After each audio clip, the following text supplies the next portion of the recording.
आज से हम SSAGD का 20 क्वेश्चन का सेट प्रैक्टिस लेकर आए हैं। अंत तक बने रहिएगा, पूरा टॉपिक आपका क्लियर हो जाएगा। एक व्यापारी ने अपने अंकित मूल्य पे क्रय मूल्य से कितना 40% अधिक किया, मतलब 100 था बाबू अंकित मूल्य, क्रय मूल्य तो हो गया 100 कितना 40 बढ़ के। फिर बताया गया उस जो अंकित मूल्य था उसमें 20% का डिस्काउंट, तो 20% का डिस्काउंट मतलब ये हो गया 80, तो बटा में फिर 100, जीरो से जीरो कट गया, पूरा हल करेंगे तो 112 हुआ। इसके एवज में कितना परसेंट का लाभ हुआ, तो 12%। 100 के जगह पे 112 हो गया तो कै परसेंट का लाभ, तो ऑप्शन नंबर डी।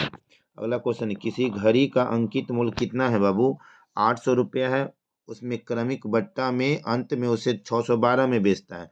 पहले में कै परसेंट, तो 10%, तो 800 का 10% पहले निकालेंगे, तो 90 बटा में कै 100 में दिया, इसको हल करेंगे तो बाबू 700 क्या आएगा 20।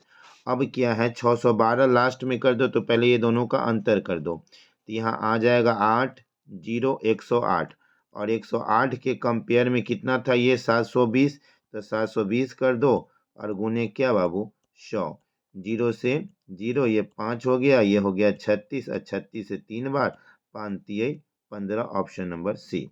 या इसको बनाने का तरीका होता है कैसे, 800 पहला 10% का डिस्काउंट, तो 90 बटा क्या बाबू 100, दूसरा कितना का डिस्काउंट दिया वो हमको पता नहीं, तो डी मान लेंगे, और फिर बराबर 612 हल करके जो आएगा वही उसका क्या है आंसर। अगला क्वेश्चन ध्यान देते हैं बाबू, इसको दोबारा कर देते हैं। क्वेश्चन नंबर 43 से नहीं 3 नंबर है।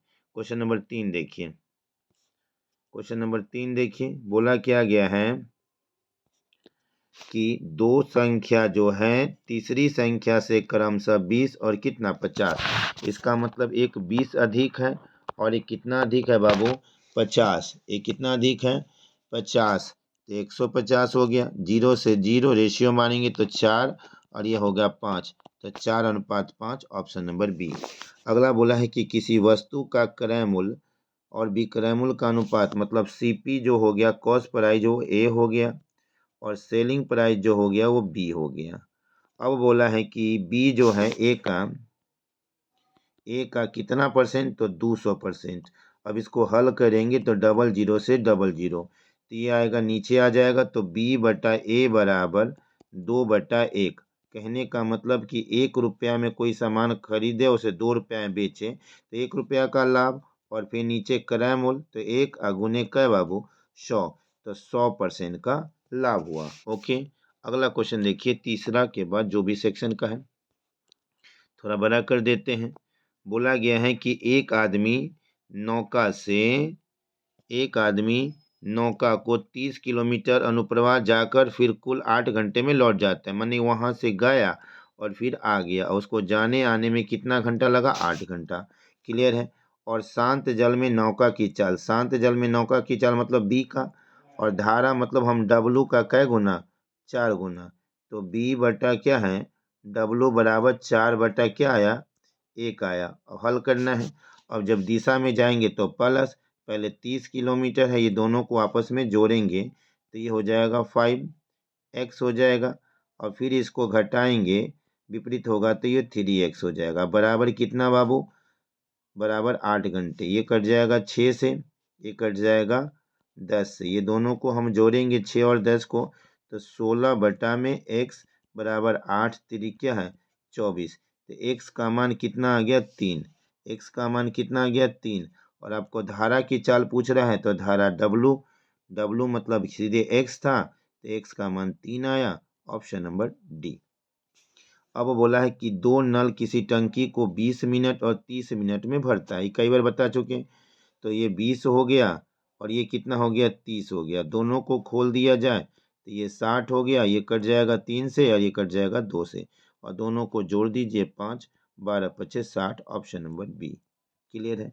अगला क्वेश्चन पे ध्यान देना है, इसको बड़ा कर देते हैं।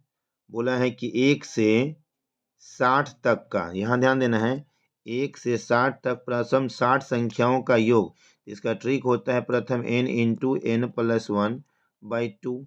अब ये 60 है बाबू, तो 60 में 1 जोड़ेंगे 61/2, ये कट के कितना आएगा 30, इसका मतलब ये 30 गुने कितना आया 60, ये किससे विभाजित होंगे, तो यहाँ 61 से, ऑप्शन नंबर डी।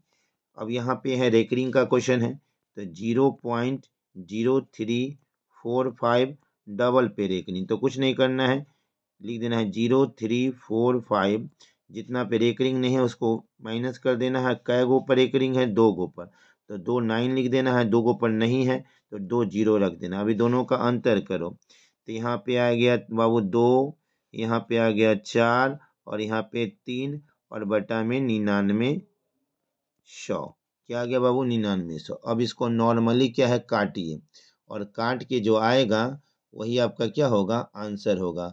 अब ये कट जाएगा, ये 19 के आसपास में आए, और ये कट जाएगा पूरा 550 के पास, ऑप्शन नंबर ए। अगला ध्यान देना है, क्वेश्चन नंबर बताया गया है क्या, 49 नंबर ध्यान देना है, बहुत अच्छे क्वेश्चन है बाबू। बताया गया है क्या 7√3 सेंटीमीटर विकर्ण वाले घन को पिघलाकर उसको एक घनाभ की ऊंचाई निकालना है, और घनाभ की लंबाई जो है घन की भुजा के बराबर है, तो घनाभ की चौड़ाई 3.5 है। तो याद रखना है कि जब पिघलाने का सेंस होगा बाबू, तो उसमें हम क्या लेंगे, दोनों तरफ का आयतन। तो पहले हम घन का विकर्ण पता होना चाहिए कि घन का विकर्ण जो होता है वो होता है √3 गुने क्या बाबू भुजा। अब यहाँ पे आया 7√3, अब बराबर √3 क्या है भुजा। अब √3 से √3 क्या है कैंसिल, भुजा आ गया 7, और ये जो भुजा है वो घनाभ की लंबाई के भी बराबर है। अब घनाभ का दोनों का आयतन लेना है, तो घनाभ का आयतन होता है भुजा का क्यू, तो भुजा का क्यू का मतलब 7 गुने 7, और घनाभ का आयतन होता है लंबाई गुने चौड़ाई, तो लंबाई 7 ही है, चौड़ाई दिया है 3.5, और ऊंचाई हमको पूछ रहा है, तो यहाँ ये 7 से 7 कैंसिल, 3 पॉइंट में हम 2 से गुना करेंगे तो 7 आएगा, 7 दूना 14, ऑप्शन नंबर सी होगा। क्लियर, यहाँ तक कोई दिक्कत है तो बोलो बाबू। अगला बताया गया है क्या, इसको हम थोड़ा क्लीन कर देते हैं, यहाँ ध्यान देना है। हाँ, अब इसको हटा के हम अगले क्वेश्चन पे आते हैं, उस पर ध्यान देना है। क्वेश्चन नंबर क्या है, 4600 रुपया को 8% की साधारण ब्याज से निवेश करता है, अब 5 वर्ष बाद उसे निकाल लिया जाता है, आधे राशि को शेयर बाजार में निवेश का शेष बच कितना जाता है, तो कुछ नहीं नॉर्मली है, 4600 गुने बाबू कै 8 गुने 5 और बटा में कै 100, यहाँ तक लिख देना है। अब इसको हल करेंगे तो 00 से 00, और 46 गुने 40, मतलब इसको हल करेंगे तो ये आएगा पूरा, इसको हल करके 1800 कितना 40, ये हो गया सी आई। अब 4600 अब प्लस 1840 को आपस में जोड़ दो, तो यहाँ हो गया 40, ये हो गया 14, और ये हो गया 64, ये पूरा हो गया। इसका आधा निवेश कर दिया शेयर, तो ये बच गया 322, अब इतना ही रुपया बचा, तो इसका ऑप्शन नंबर क्या होगा सी, क्योंकि इतना आधा हो गया, इसको आधा इसको दे दिया तो बचेगा 3200 में जो घटाएंगे वही ना आंसर आएगा बाबू।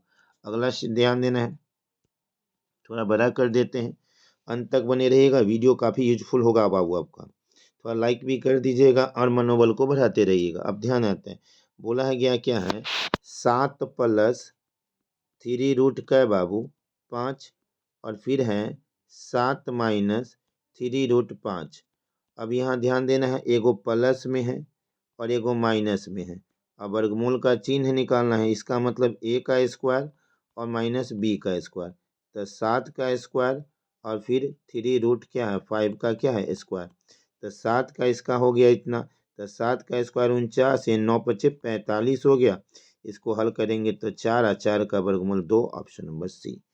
अब यहाँ आते हैं, किसी व्यक्ति को समबाहु त्रिभुज का मैदान है और इसे 20 किलोमीटर प्रति घंटा, 24 किलोमीटर और 30 किलोमीटर औसत निकालना है, तो 3 गो चाल है तो 3 लिख देना है, और यहाँ लिख देना है 1/20 प्लस 1/24 और प्लस 1/30, ये सब का एलसीएम आएगा 120, तो यहाँ 120 लिख देंगे, ये हो जाएगा 6 बार में, ये हो जाएगा 5 बार में, ये 4 बार में, ये सब 15 हुआ, 15 × 8 = 20 से, मतलब इसका आंसर 24। क्लियर, अगला ध्यान देना है 7 नंबर, अच्छा क्वेश्चन है, ध्यान देना है। बोला गया है क्या, पैसा वाला। एक थैली में 12 रुपया 13 का और 11 का अनुपात है, जिसमें 3 4 और का है 5 है, तो 572 है। तो कुछ नहीं करना है बाबू, 12 गुने क्या है 3 प्लस 11 गुने 3x कर दो, सीधे x कर दो, 4 फिर गुने कितना 11 गुने 5। अब यहाँ दोनों को गुना किए तो 36, इसको गुना किए तो 52, इसको गुना किए तो 55। अब तीनों को आपस में क्या करो, जोड़ दो। और तीनों को आपस में जोड़ेंगे तो 143 आएगा। अब यहाँ ध्यान देना है, तो 572 ऊपर लिख दो और 143 नीचे लिख दो। अब किसका 3 रुपया का सिक्का कितना है ऊपर 13, तो 13 से गुना कर दो। अब ये सब हल करेंगे तो पूरा पूरी कट जाएगा बाबू, कितना से 4 से, और 4 से कटेगा, किसका पूछा है 3 रुपया का, 3 रुपया का 12 है बाबू, तो 12 कितना आएगा 48, ऑप्शन नंबर ए। कुछ नहीं करना है, 12 में 3 से, 13 में 4 से, 11 में 5 से, सबको जोड़कर जो आएगा उससे भाग देकर जो इसका पूछेगा उसको कर देना है। अगला सेक्शन ध्यान देना है, बोला क्या गया है, बोला गया है कि षटभुज, ध्यान देना है, षटभुज जो है उसका क्षेत्रफल निकालना है। तो षटभुज का क्षेत्रफल होता है √3/4, इधर पहले 6 और गुने भुजा का स्क्वायर। अब यहाँ लिख देना है 6 गुने √3/4 गुने 10 गुने 10 गुने 10, ये हो जाएगा 5, ये हो जाएगा 2, ये हो जाएगा 5, ये हो जाएगा 150। तो ये आ जाएगा 150 रूट क्या है 3, ऑप्शन नंबर सी। 54 का सी आएगा, 54 का क्या आएगा बाबू, सी आएगा। अगला ध्यान देना है, 512 रुपये में बेचने पर किसी वस्तु को इतना 79 में बेचने से प्राप्त हानि का कितना % अधिक आता है, लाभ होता है 11। तो ये हो गया इसको बेचने से लाभ, तो लाभ बराबर विक्रयमूल्य घटे क्रयमूल्य, क्रयमूल्य कितना है, ये हो गया 1512 माइनस एक्स। ओके, आज जो हानि हुआ क्रयमूल्य माइनस, तो 889, जो ये लाभ हुआ है क्रयमूल्य का कितना ज़्यादा है, तो 11%, तो 111 बटा में क्या है 100, और जो एक्स का मान आएगा वही उसका ऑप्शन नंबर बी। इसको हल कर लीजिएगा, कमेंट कीजिएगा, थोड़ा शेयर कीजिएगा और हमारे मनोबल को बढ़ाइएगा। Okay, bye bye.